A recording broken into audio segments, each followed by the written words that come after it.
Alright folks, I'm going to give you a little tour of what it's like today after we had like 70-degree weather yesterday.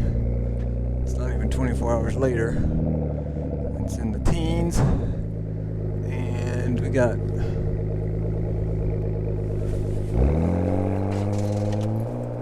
good little dose of snow, although it also came with a lot of wind.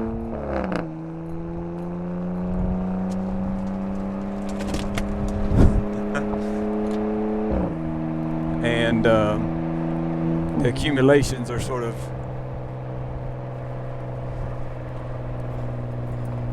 in the forms of drifts here and there, but it's not a lot of accumulation.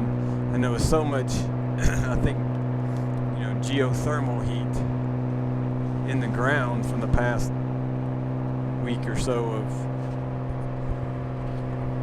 warm weather, that it really melted from underneath on the roads, especially pretty quickly. Plus they coated them some. They don't do a whole lot of heavy salting around here. We don't have the type of supplies to be doing that too often. Now, in this area of the country, we don't have the equipment and the supplies of salt hanging around like some of the places up north, so I think they try to keep it sort of to a minimum on what it takes to keep the roads safe but not get too crazy, which is cool. I don't want a bunch of salt. So off to the left there you can see the lake, and the mountains and the trees and everything are pretty barren. It's not one of those snowfalls where the trees got real pretty. That pretty much requires like a calm wind situation to let the snow settle onto the branches without getting blown off. And definitely this is one of the windiest snows that we've had in, I feel like, several years. Some of the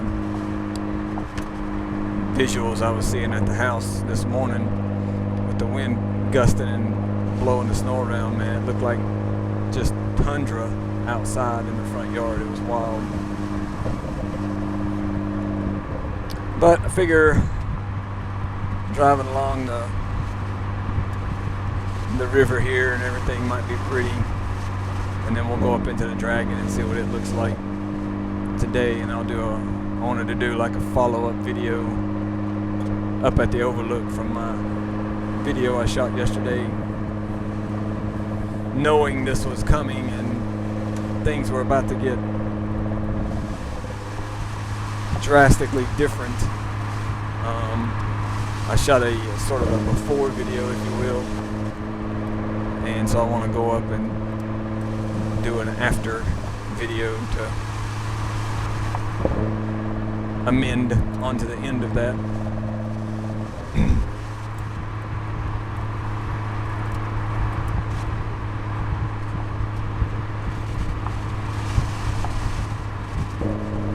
I'm playing with my new audio microphone setup for recording exhaust, and I haven't done it on this vehicle yet. This is our Porsche Macan SUV with it's not a good place to be parked.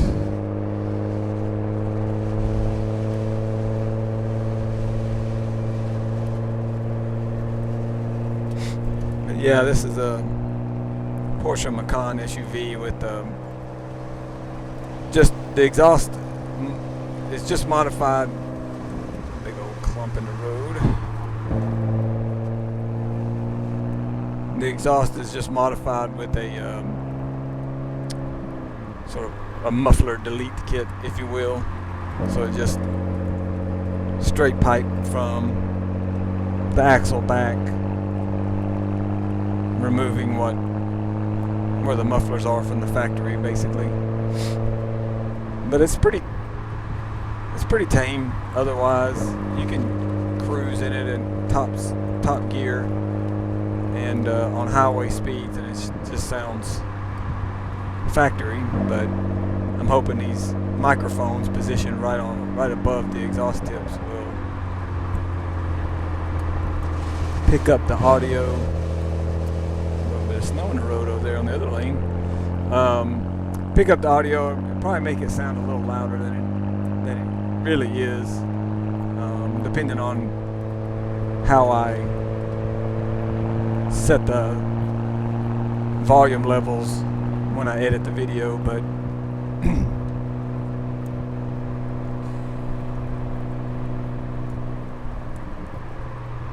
it has a pretty nice sound to it when you're up in the revs and you're driving it hard. It has a lot more rowdiness. Nice pops on the shifts and burbles on decel.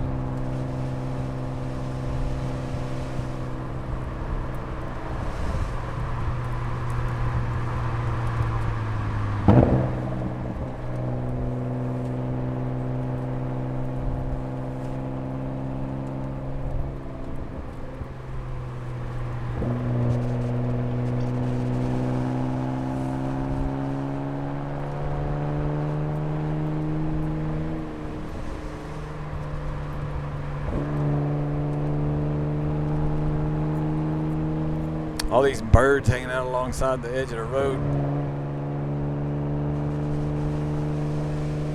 Unusual. When there's no snow, you never see them, but something about the snowfall. They like to hang out right on the edge of the road. And it's these little, I don't know what they are, like little small things, little finches or something. Well, those are kind of big there. Jeez. Y'all are killing me. I don't want to kill you.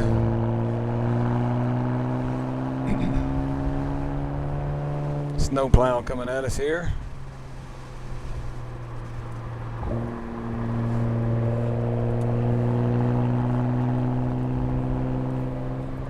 That's pretty off to the left there, going around this river with it all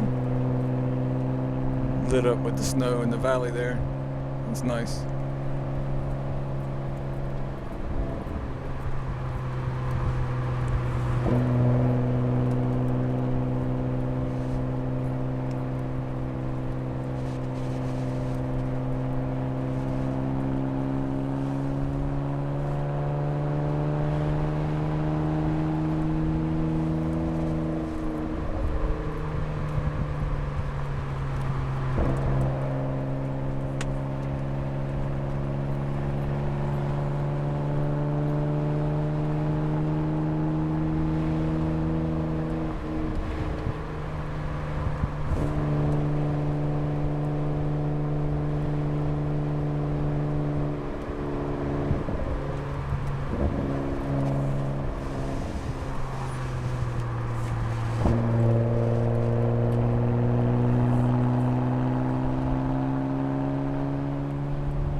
Past the waterfall here,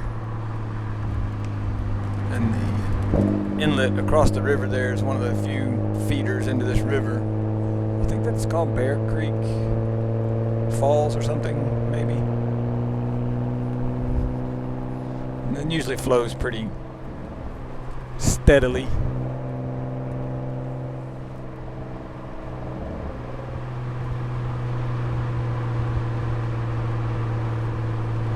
Now we're passing Topoko Lodge here, looking real pretty on the banks over there.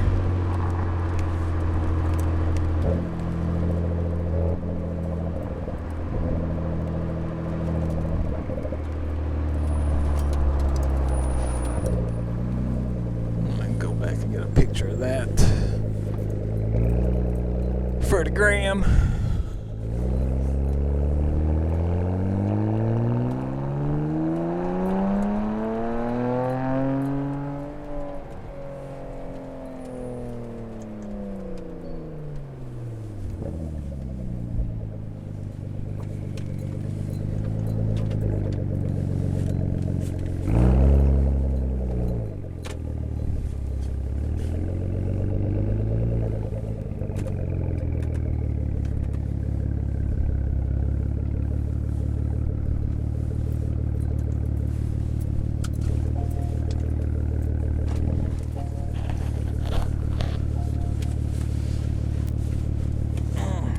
Jacket off. Nice.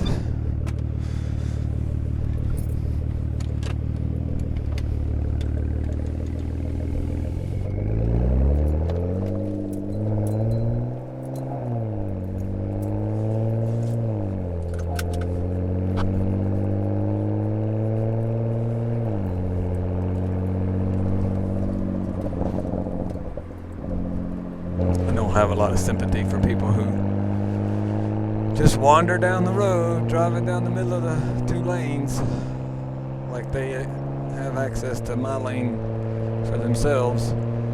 Oh, I do it where I can see. And then here we are coming in a blind turn and they're in my lane. Got somebody walking down the road here, running.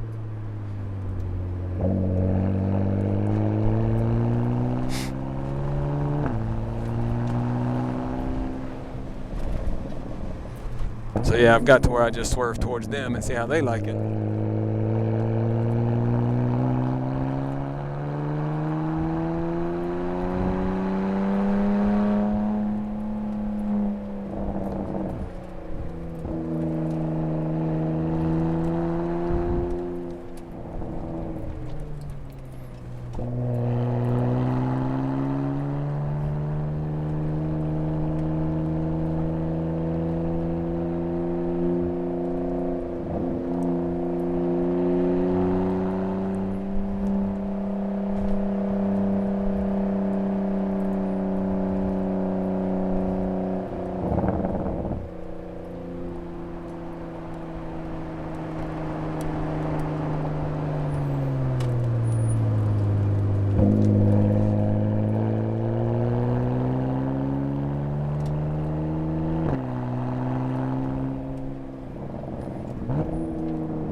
Got a couple of cell phone pictures here.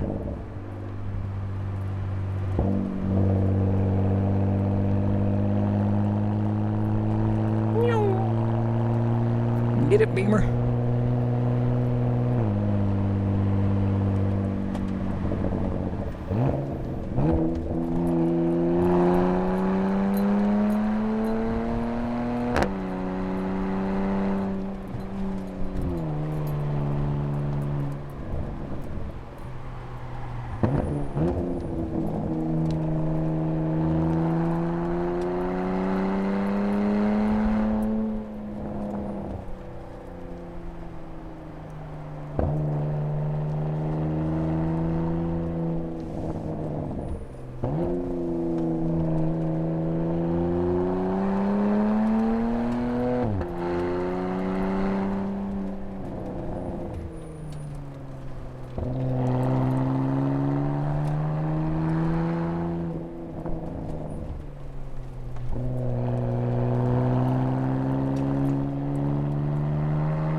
it is a Saturday.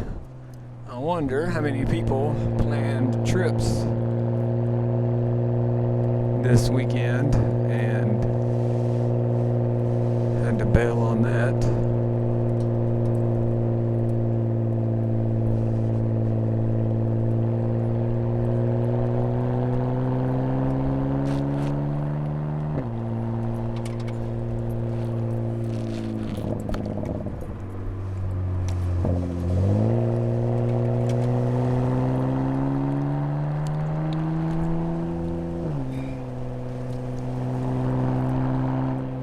As we make our way up to the state line here, this is the highest point of the Dragon. So it's usually where you're going to see the most accumulations of frozen stuff. But sometimes it can still be pretty heavy in the shadowy corners and things like that. Now each state has their own procedure for treatment of the road. Tennessee likes to leave big signs on each end that says untreated road, and then they come up and they put more salt on it than North Carolina does.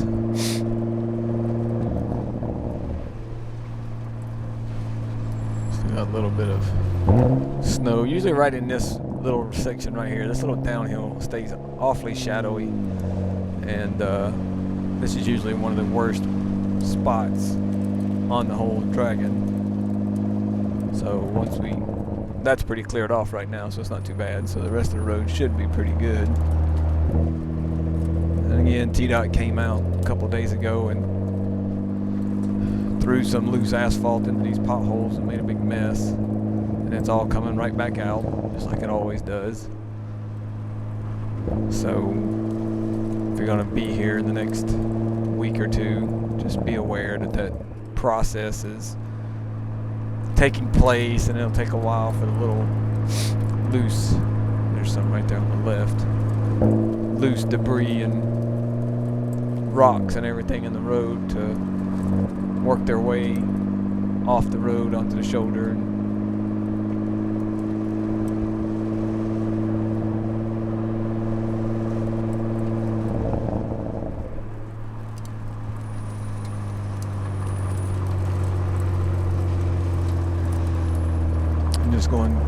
just went past mile marker one. No, mile marker one's up here, yeah. Half mile mark is back there. So just getting into the beginning of the Dragon. Yeah, here's the 1 mile mark right here. And this is where it sort of tightens up. That part before the 1 mile is kind of open and flowing. And then you get into this rhythm back and forth, dipping turns. Oh, that's really pretty right there, isn't it?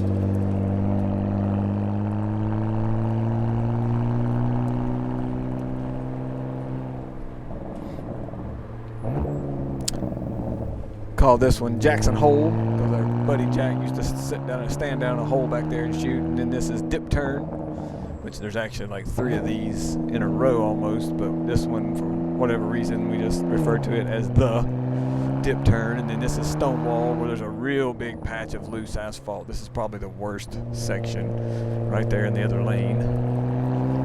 Mile marker 1.5, and this is the top of Stonewall. Tricky little blind right. We worked with DOT to get some signs put up there that really keep you from blowing that turn too bad anymore. Used to have problems with people going over into the other lane, hitting oncoming traffic. So this is Kyle's corner, our buddy Kyle Memorial there. Ooh, some hard packed snow on the inside there. Luckily the grippy tires were on the outside of the lane there, so it didn't affect too much. Now we're going down into NSX turn, named because an NSX pulled off to let some locals by one time, like decades ago, and they started referring to it as that place where the NSX pulled over, the NSX turn, so it became NSX turn. We don't have names for all the turns. Sometimes we'll say the one just south of NSX turn or north of Stonewall, whatever. This mile marker 2 right here. It's like this little section here, we don't really have a name for it. Usually that's because it's an uneventful section. So it's like the ones that really get you out, they always have names. So this part right here just kind of has a flow and a rhythm to it that doesn't cause them any problems. Now we're coming up on what we call sunset turn. This is a good spot to, we do our photography late in the day. The sun shines on this spot real late in the day, way into the sunset. You get a really cool late light there.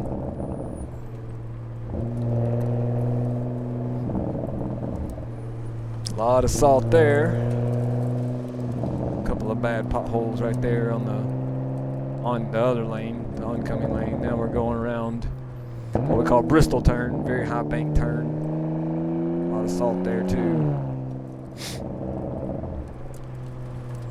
Yeah, if you don't mind, I'd like my lane. Thank you, jackass. Anyway, so yeah, we call this one Rock Be Gone. There used to be a rock there that blocked you from going up that path, and now it's gone. So it's Rock Be Gone. And this one, I think that's called Mini Hump on the maps and stuff right here. It's a little trickier going the other direction. And now we're coming into Gravity Cavity. Really dippy, twisty little turn. Very dramatic. Now we're passing mile marker 3. I promise you that's what that sign says. And going over a little river, a creek here. A lot of salt in the road again. Going past campsite, which is no longer a campsite. Can't camp anywhere on the road anymore, technically.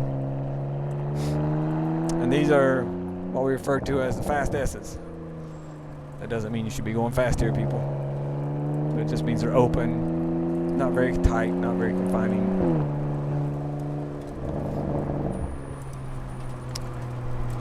And that leads us into catch-all. And again, we worked with DOT to get this sign posted right here that tells you turn. This is a hard tightening turn, mile 3.5. A lot of people run off on the right there and end up in a ditch and then jump the road or get banged up in the ditch or whatever and go across the road and down the ravine. A couple people passed away there as a result of that big drop on the opposite side of the road when they blew it and jumped the road, basically.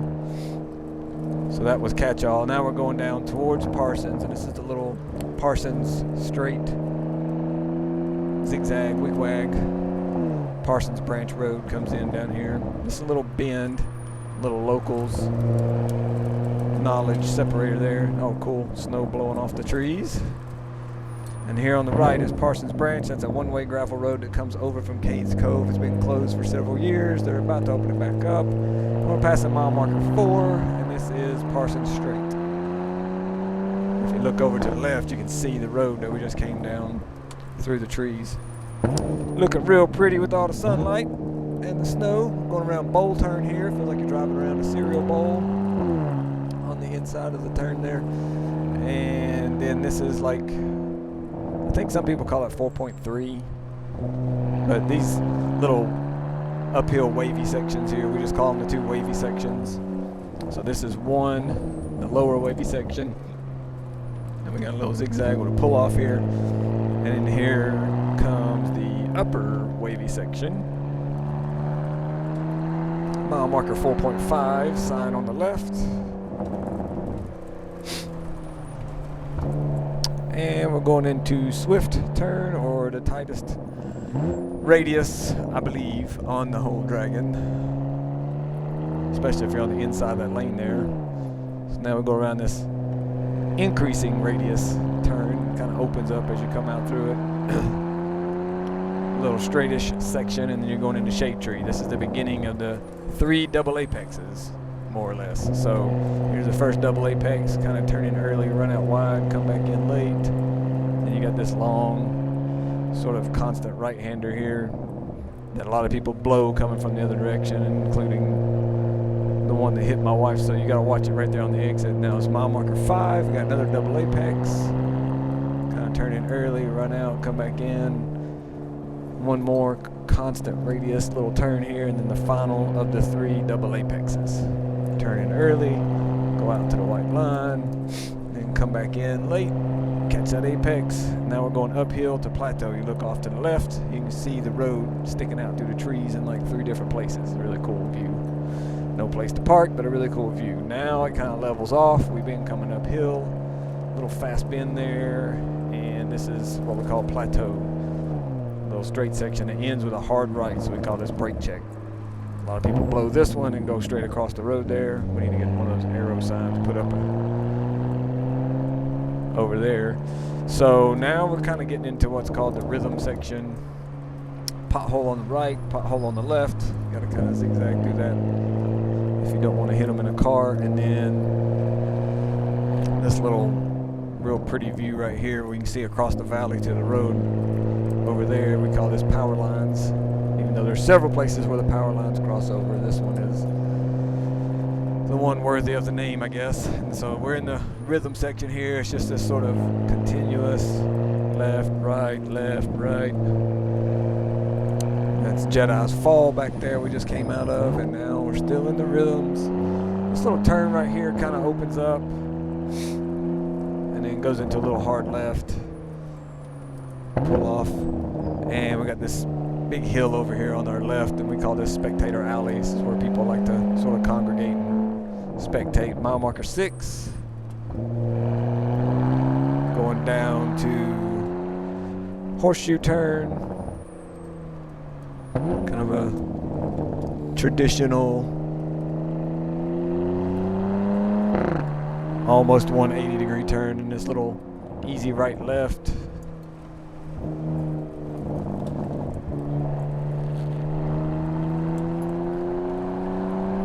Real pretty way the trees are hanging over there. Now we got this sort of medium right. Nice. Now we're going into, this is cemetery turn. I'm gonna pull over here and maybe get a picture. Let's see what this looks like. Oh yeah, that is nice. Now these trees were in some pretty calm air as the snow fell, looks like. And so it really accumulated nicely on the branches there. Let's see. Ooh, that's a winner. Let's see, I'm gonna do like a pano.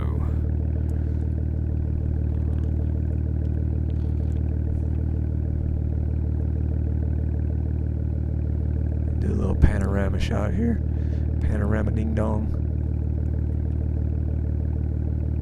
Sometimes those don't really turn out that great. Something about the way they distort things. Man, that's pretty. Love this place. All right. Mile marker 6.5. Now we go into mud turn. Usually some mud on the inside of this turn here. Mud wall. Looks kind of like a canyon out west. And now this is a scenic turn where you can look off to the left and see the valley. You can see that road, that spot on the road we were looking from earlier over to here. And now we're going into 2 square. So those two, that sign right there with the 2 90-degree square step bends in it. It's one of the only places where there's a sign like that. There's a pair of them. So we just came out of one pair, we're going into another pair.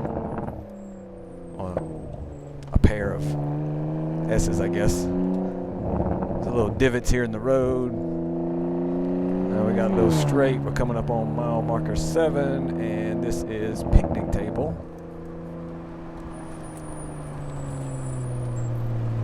Because there used to be picnic tables there.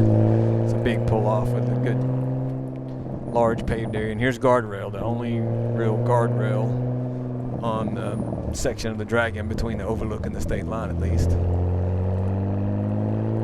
Pretty tight little turn. Little wig-wag, and then we go down, we open up into radar turn here. This is where the police like to sort of hang out and shoot radar up this straight that we're about to turn onto. It's real easy to carry too much speed down that hill and that straight here, right here.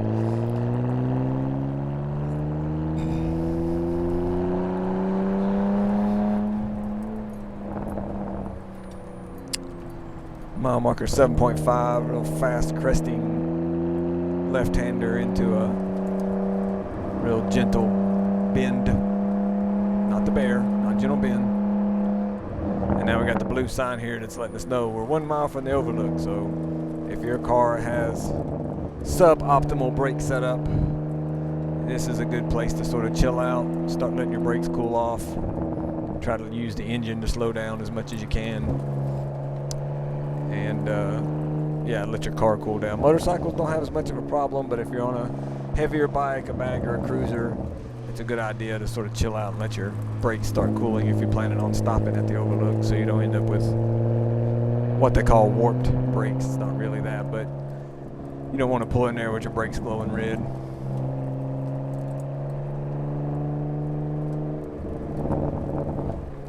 Now, as you can see, it's a Saturday in March. Yesterday was 70 degrees and it was kind of busy.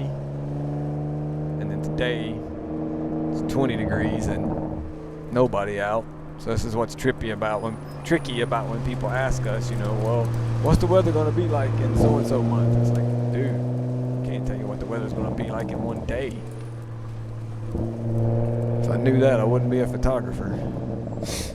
Alright, final real turn here. We're on this little straight section that leads to the overlook. Chill out here. There's usually people hanging out. There could be police shooting radar up through here. You got your pedestrian sign here on our right.